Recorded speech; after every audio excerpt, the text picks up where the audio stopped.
Hola, estimado grupo número 4 de estudio de nuestra queridísima y apreciada comunidad Reliability IA. Les doy la bienvenida a este pequeño resumen de las primeras 27 páginas del libro Estadística Práctica para Ciencia de Datos. Voy a compartir mi pantalla para que vayamos viendo eh, la presentación que les tengo, que luego les voy a compartir.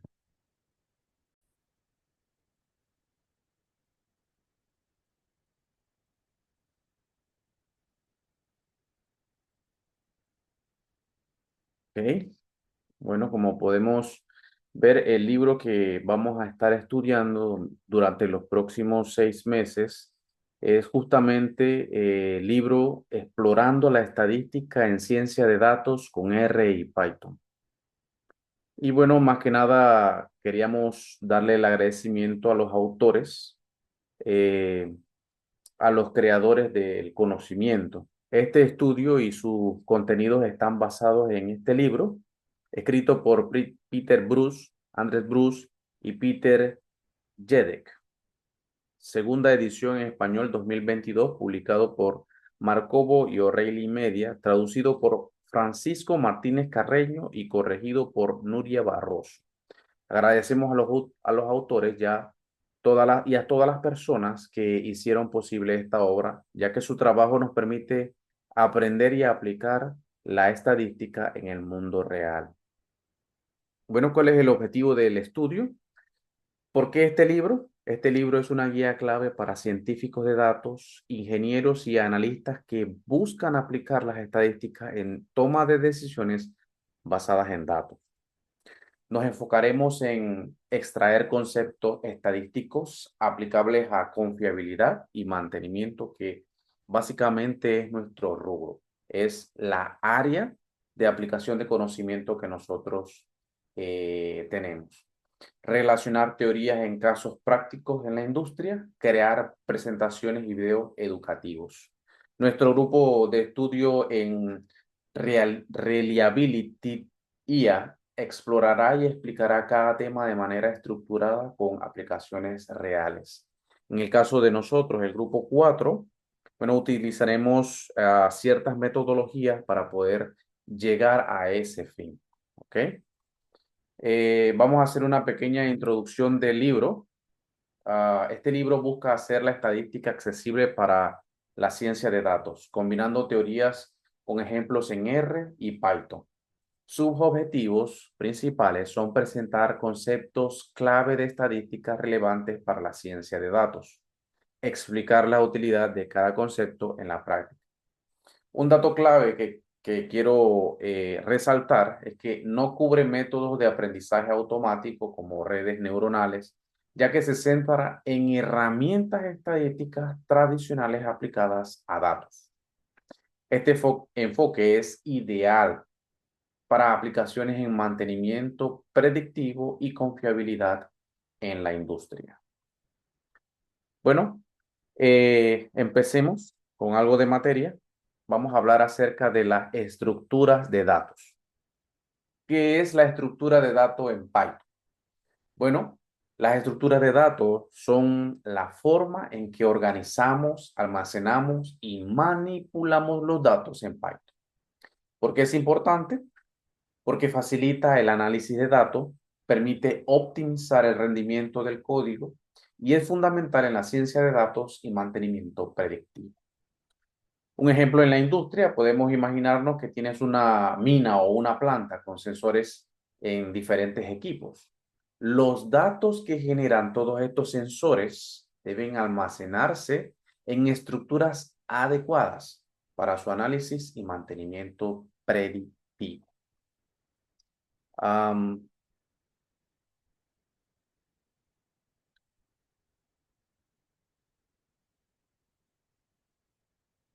las principales,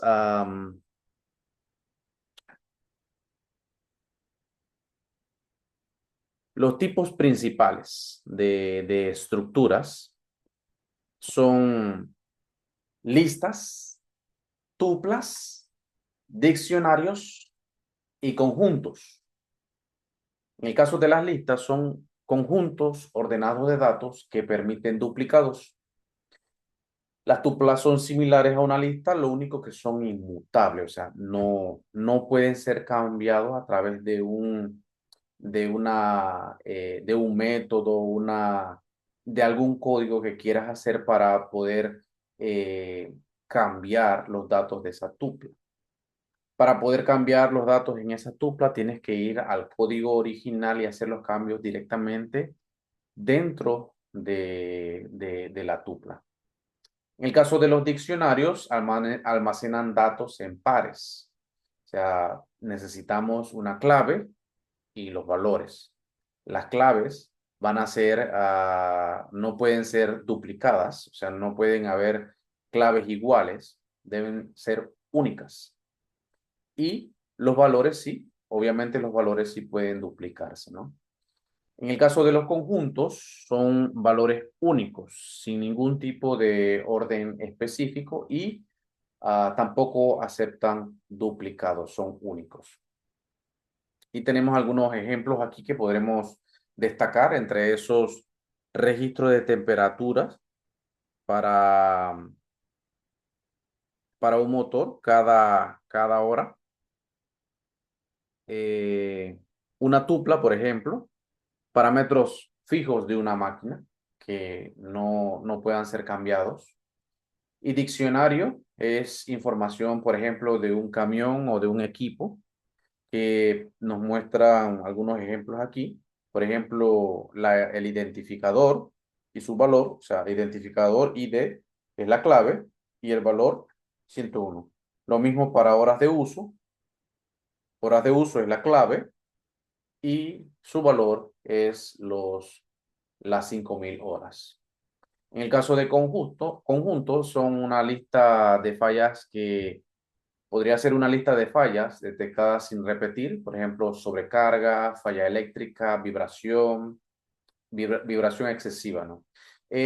Los conjuntos son quizás no tan utilizados en serie de tiempo, ya que como no se pueden repetir, si por ejemplo en el término de un día una máquina tuvo una falla eléctrica por 5 o 6 veces, en el caso del conjunto solamente te mostrará una sola vez, que quizás no es tan efectivo ese, esa estructura para lo que es serie de tiempo, mantenimiento preventivo, ¿no?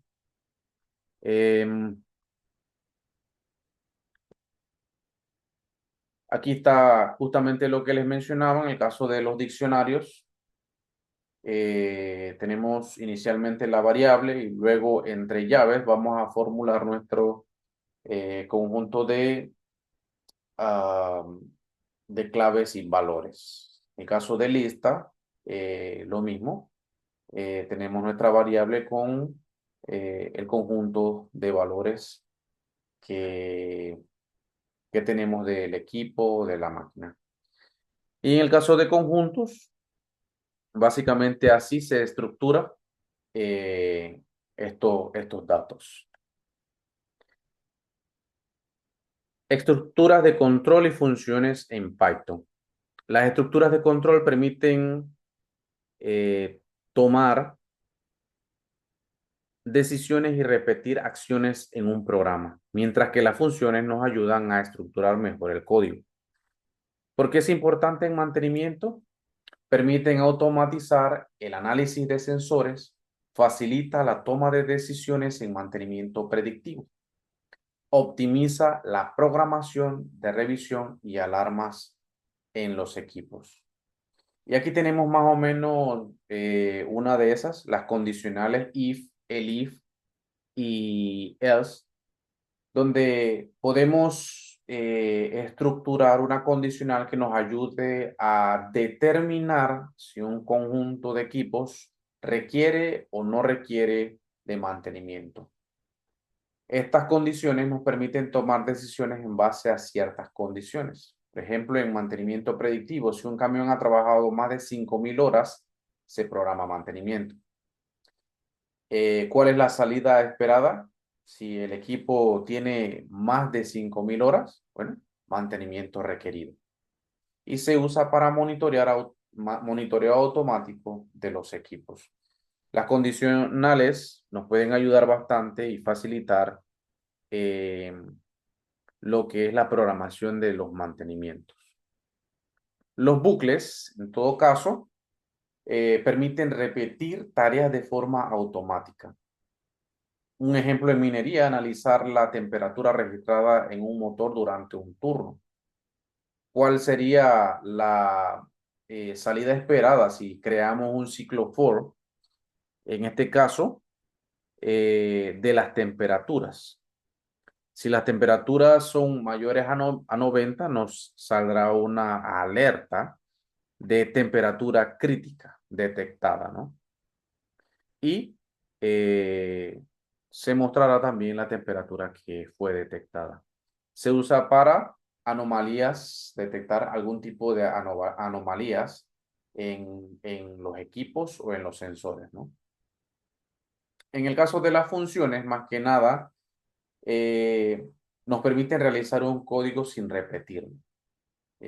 Con crear una función, nosotros podemos utilizarla en nuestro código, ¿verdad?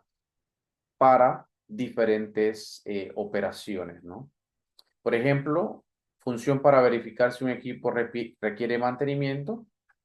Esto permite automatizar el mantenimiento de una flota de equipos móviles o estacionarios.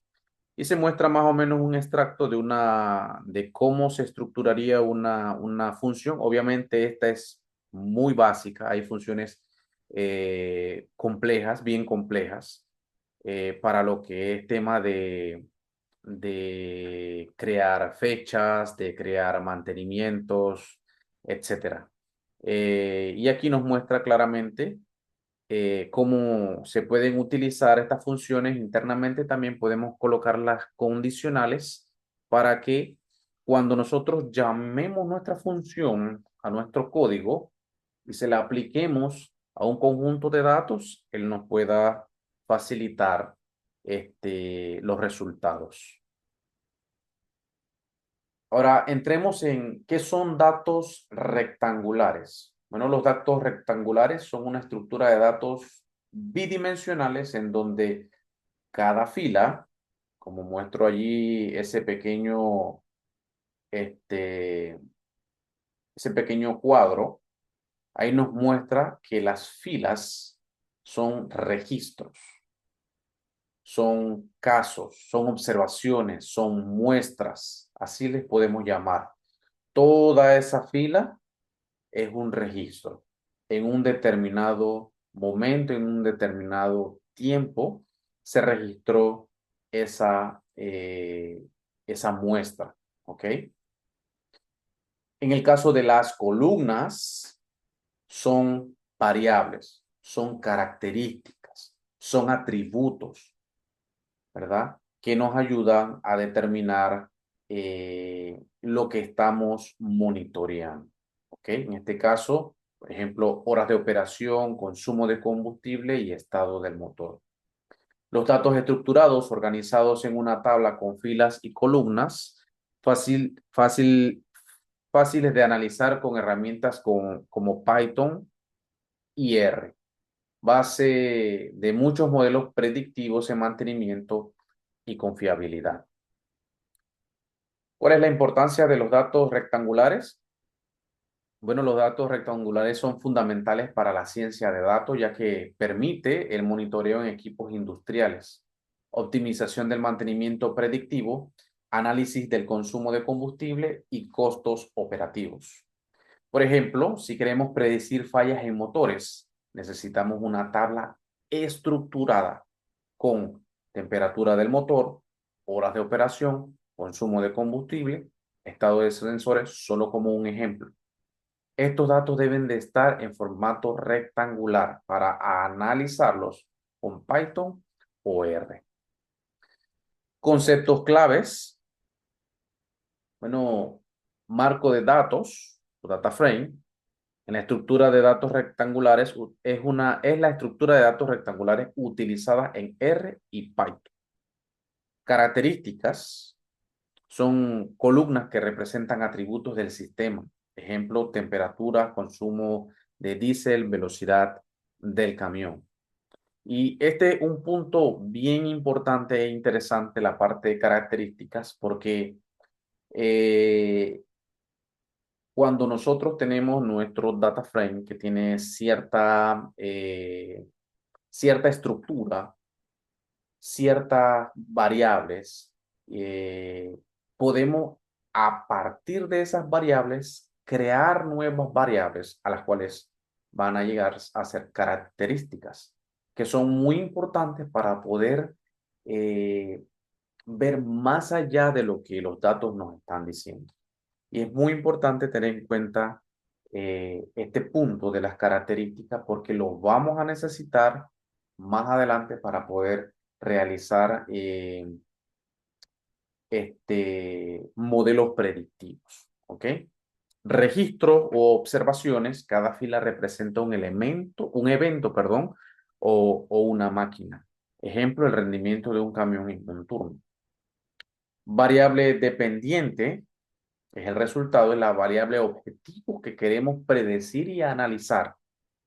Y ojo, que puede ser cualquiera de esas variables o columnas, o incluso puede ser también alguna característica que ha salido de nuestro análisis como una nueva variable y podemos tomarla como una variable predictiva.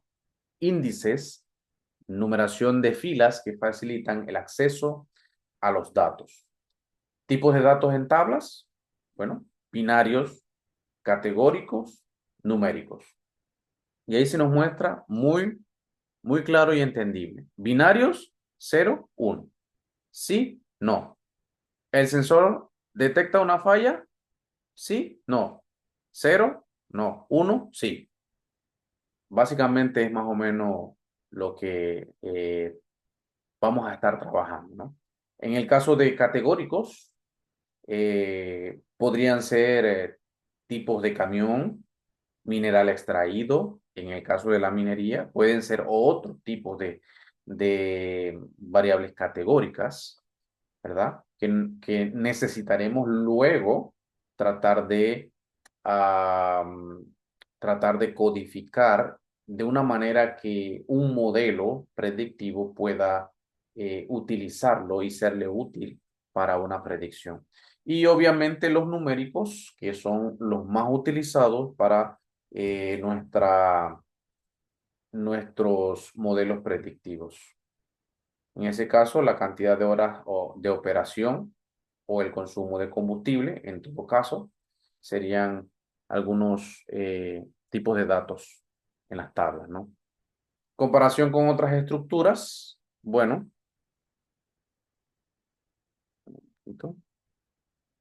la importancia, la mayoría de los análisis en mantenimiento usan datos regulares. Sin embargo, es importante conocer otras estructuras para proyectos más avanzados. Por ejemplo, aquí tenemos rectangulares, series de tiempo, datos espaciales y grafos. Y los usos que se le dan en minería y mantenimiento, análisis de rendimiento y fallas, detección de anomalías en sensores, mapas de exploración geológica, optimización de transporte de minerales. ¿Qué es la estimación de localización? Vamos a entrar en un tema bien interesante. La estimación de la localización se refiere a encontrar un valor representativo o típico de un conjunto de datos que resume su tendencia central. Disculpen. Métodos clásicos.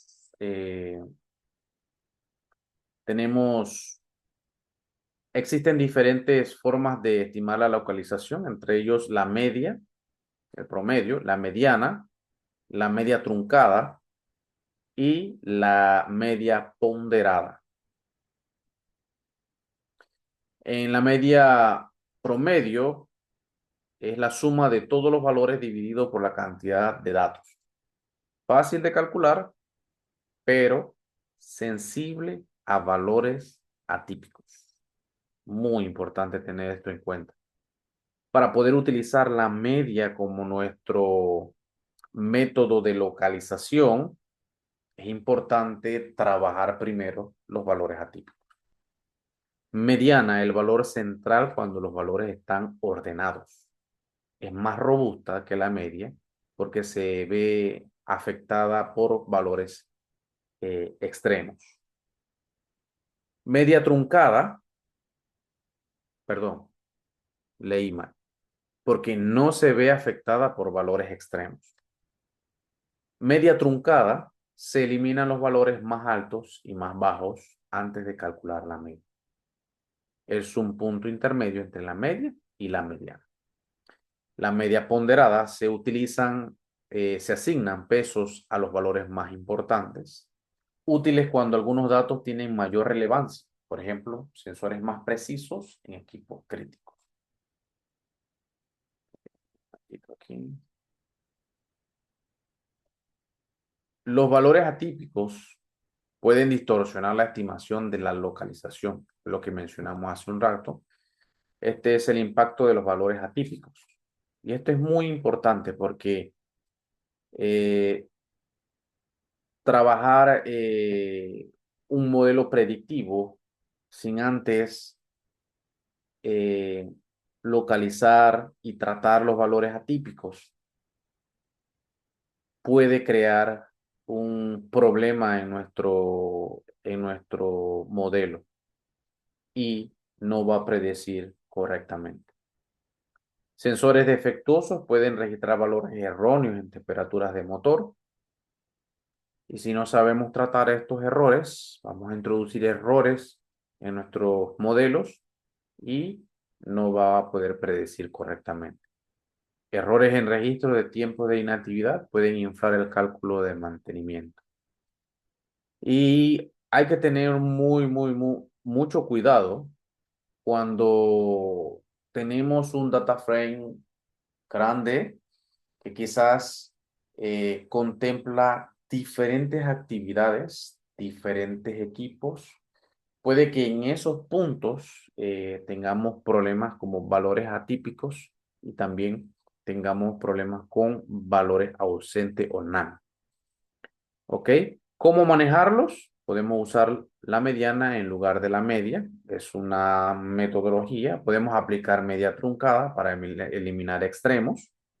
Podemos detectar y corregir valores anómalos antes de nuestro análisis. Aquí podemos ver más o menos un código en Python donde vamos a revisar y se puede, sabiendo, conociendo bien nuestros datos, ¿verdad? Sabiendo bien sobre nuestros datos y conocimiento de nuestros datos y conocimiento del negocio, nosotros podemos tomar ciertas medidas. Aquí solamente es como cómo se estructuran, cuál es el código, ya sea en Python como en R, de cómo son los códigos para registrar nuestras medias, medianas y media truncada, ¿no? Por ejemplo, tenemos para el cálculo de la media, bueno, es un código muy fácil. Colocamos un nombre a la variable y aplicamos un método y ese método se lo aplicamos a una variable en específico, ¿no? O a un data frame en específico, dependiendo de lo que tengamos, ¿no?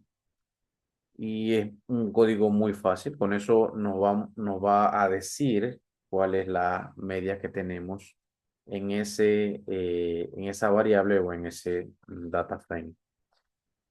Algo interesante, la media truncada, por ejemplo, ahí lo que nos está indicando el código es que va a eliminar el 10% de los extremos, o sea, el extremo superior y el extremo inferior de nuestros datos. Ojo, es muy importante que conozcamos bien nuestros datos antes de volar cualquier dato que podría ser muy importante para nuestro análisis. Eso es un consejo que yo siempre doy. No debemos de irnos directo a eliminar y a generar un código y ya quité los valores atípicos. No, entendamos los valores atípicos antes de definir, ok, ¿son errores? Sí, son errores. No, no son errores. Aquí hay un problema. Podemos analizarlo y ver qué está pasando. ¿Ok? Igual en la parte inferior se muestra cómo se hace en R. ¿Ok? Muy bien. Conclusiones generales. Hasta ahora hemos explorado conceptos esenciales en análisis exploratorio de datos, pasando desde estructuras de datos hasta técnicas de estimación de la localización. Cada uno de estos temas es fundamental para la ciencia de datos aplicada a confiabilidad y mantenimiento. Los puntos claves de lo aprendido: la estructura de datos en Python permiten manejar diferentes estructuras de datos como listas, diccionarios, conjuntos y tuplas. En la industria podemos representar sensores, datos de mantenimiento y registros de producción de forma eficiente. Estructura de control y función, por ejemplo, if, else, for, while. Podemos tomar decisiones y automatizar procesos de mantenimiento predictivo. Las funciones permiten realizar código y mejorar la eficiencia del análisis de datos en la industria o industriales. Los datos rectangulares, la mayoría de los datos en mantenimiento se almacenan en tablas rectangulares y este formato permite realizar análisis avanzados como monitoreo de sensores, predicción de fallas y optimización de flota. Estimación de la localización. Métodos como media, mediana y media truncada permiten encontrar valores representativos en datasets industriales. La mediana es ideal para datos con valores extremos, como registro de tiempos de mantenimiento, temperaturas de motor. Y la media truncada equilibra predicción y robustez ante datos anómalos. Una reflexión final: la ciencia de datos aplicada a la minería y el mantenimiento no solo trata de programar, sino de entender cómo los datos pueden ayudarnos a optimizar procesos. Elegir la estructura de datos correcto es clave para manejar grandes volúmenes de información. Aplicar estructuras de control y funciones nos ayuda a optimizar tareas y mejorar la eficiencia. Comprender datos rectangulares y sus características nos permiten hacer análisis exploratorios más efectivos. Y usar estimación de localización nos ayuda a interpretar datos y tomar mejores decisiones en mantenimiento predictivo. Estos fundamentos son la base de modelos más avanzados en Machine Learning y mantenimiento basados en datos. Muy bien. Voy a dejar de compartir. Y bueno, más que nada, este era el análisis de las primeras 27 páginas de este excelente libro. Los animo a que puedan seguir estudiándolo, seguir analizándolo página por página, tema por tema, sección por sección, así como cuando uno pela una cebolla capa por capa. Bueno, asimismo, los animo a que puedan seguir analizando este excelente libro de estadística práctica para ciencia de datos en R y Python. Bueno, muchas gracias y me despido hasta el siguiente video de el resto de las secciones de este libro. Muchas gracias, un saludo a todos.